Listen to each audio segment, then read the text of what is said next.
Time now for sports on 104.7 The Cave. Here's Ned Reynolds.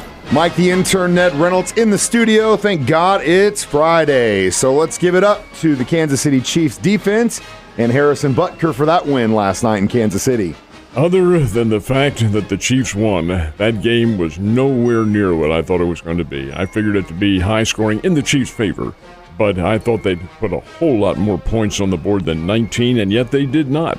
Where was the conservative aspect of this game? Well, it was the defense, and Kansas City's defense played very well. They held Denver to 197 total yards. That's unheard of in the NFL, 197 yards, 82 passing. Now, my goodness, this is Russell Wilson, for heaven's sake, one of the top passers in all of pro football history.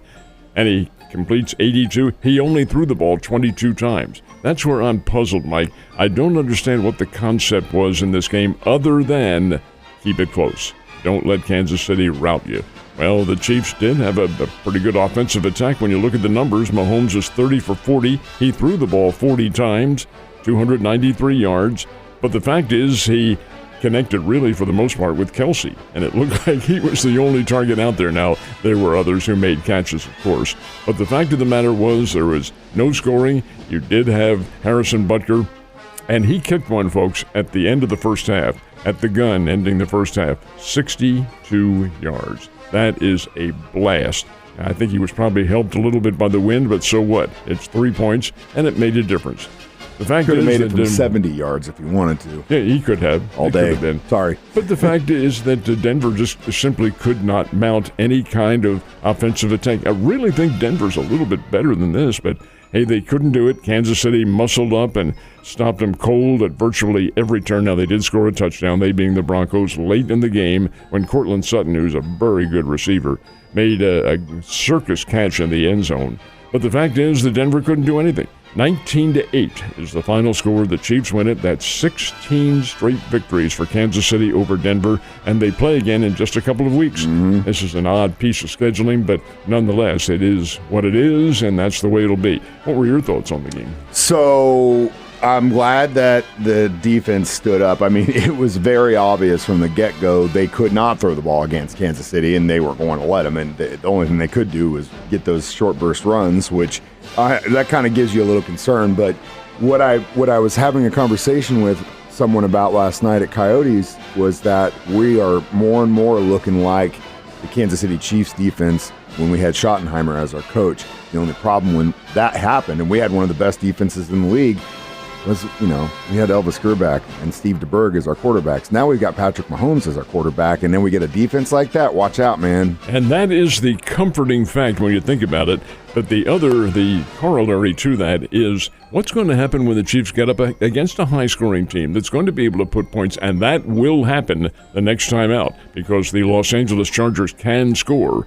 But I don't think they're in the ballpark with Kansas City, but they can score some points. Well, is Kansas City going to go back to a very conservative attack against them? If they do, that's not very good. Therefore, there's the mystery in what will happen with their next outing, which is Sunday a week. Not this coming Sunday, obviously, but Sunday a week. And the Chargers game, I think, will be a very interesting one. Los Angeles can come into Kansas City and give the Chiefs a pretty good battle. They definitely can, and like I said before the game yesterday, it don't matter how good or bad the teams we're facing in the AFC West are. It's always a battle. Well, it's in the West, and the Chiefs have governed the West, and somebody's going to knock them off somewhere along the line. That's inevitable, but when is it going to be? I can't see it happening in the very near future.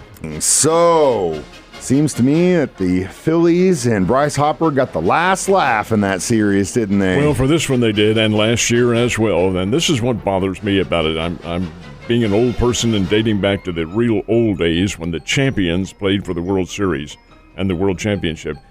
Here you have Philadelphia, which finished 14 games back of the Atlanta Braves in the regular season. 14 back, and yet they knock them out of the playoffs. The Arizona Diamondbacks, Philadelphia's opponent, finished 18 games back of the Dodgers, and yet knocked them out.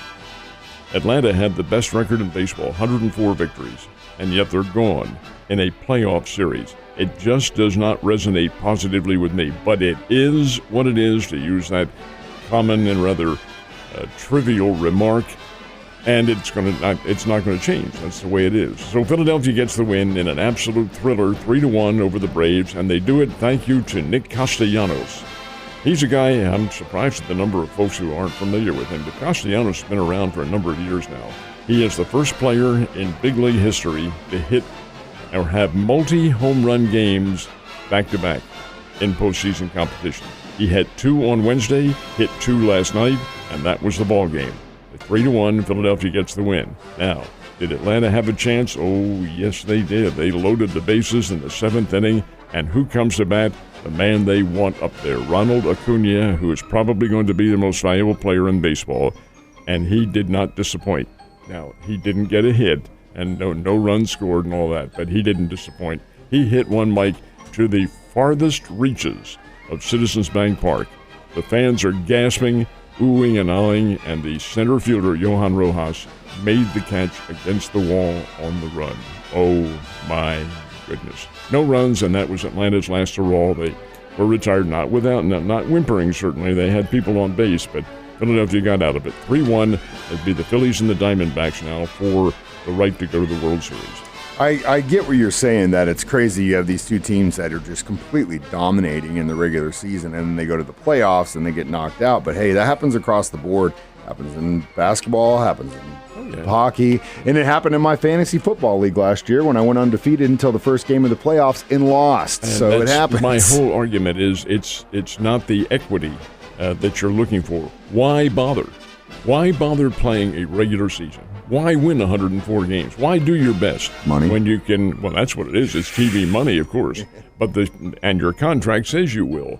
But again, it just bothers me that those championship teams are not in the hunt because of a 5-game series, which is what it is, best of 5, or a best of 3, which is the initial series, although they're not in that. That's wild cards. But those championship teams are in a best of 5, and you're knocked out of it in a short. So it just does not resonate. However, I've been on that soapbox forever. It ain't going. Yeah, you know, it's going to end up as soap suds. That's what it's well, also, try being in a team where you finally get back to the first AFC Championship home game you've had in decades, and you lose to a coin toss, not just to a 5-game series, a coin toss. So, dude, it sucks. It happens, but that's just the way it goes. Unfortunately. Got some really good college football games going on in the area tomorrow, don't we? Locally, we have, all the teams are playing. Missouri is going to Kentucky, and that'll be a really tough game for the Missouri Tigers. They are underdogs by about 3 points. Kentucky is very good at Stoops. Then one of the Stoops families. Oh, yeah, that's cool. And the Wildcats are good. They did not give Georgia a very good battle last week. Got run out of the ballpark. But Kentucky nonetheless can play. So can Missouri. That does not downgrade the Missouri Tigers at all. They are certainly a capable ball club, and I think it'll be a pretty good football game. That's tomorrow evening. The Missouri State Bears on the road to Macomb, Illinois to play Western Illinois. Kind of a historic game in a way because this is the last time they'll play, more than likely. Western Illinois is leaving the Missouri Valley and going to the Ohio Valley Conference next year, so quite likely last time they hook up. Western Illinois is looking for its first win of the season. The Bears are looking for their first conference win. They do have that one win over Utah Tech, but that's tomorrow. Undefeated Evangel, they're going on the road to Lindsborg, Kansas, and I must admit I don't know where that is. Lindsborg, Kansas is the home of Bethany College, and that's who Evangel plays tomorrow. Evangel's playing in a new league this year, so many of these schools are not familiar entities to Ozarks fans. Anyway, Evangel, Bethany, Evangel's undefeated. And my K-State Wildcats on the road against Texas Tech. I knew the Oklahoma State game was going to be pretty close, and they're going to have a really tough time. Texas Tech is a high-scoring ball club, and it can be trouble for K-State. Yeah, it could be. They definitely had a problem with the Cowboys. So we'll see. Fingers crossed, and good luck on your bets this weekend, Ned. Have a good one, and I will see you on Monday, sir.